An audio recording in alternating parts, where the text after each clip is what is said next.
first step in filing for divorce in Nevada is to file a complaint for divorce.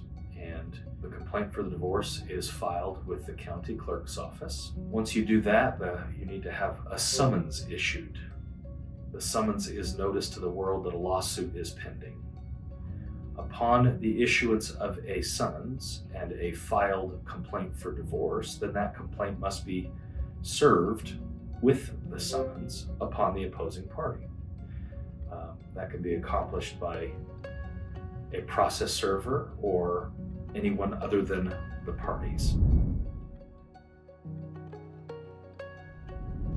The divorce process can typically take anywhere from a few weeks to up to a year or longer. It depends on the complexity of the case, the breadth of the issues of the case, and how amicable or angry the parties are with each other. If the parties are capable of working things out and are relatively amicable and can put their emotions and feelings aside, generally speaking, matters can resolve relatively quickly through mediation or stipulations and orders. When the parties are not amicable or substantially angry with one another, that oftentimes leads to litigation that can last, again, 9 months to 12 months or longer. We do have a court rule here in Clark County that requires that domestic matters be resolved within 12 months, but depending on the issues of the case and the complexity, it can last longer than that. The grounds for divorce in Nevada can be abandonment, which is where a spouse lives separate and apart for 12 consecutive months with no financial support or anything else.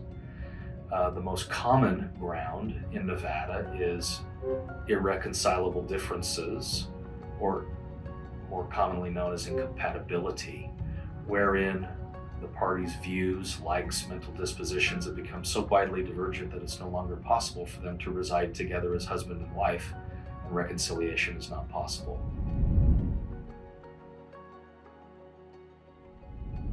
Assets and debts are divided in a divorce via the concept of community property.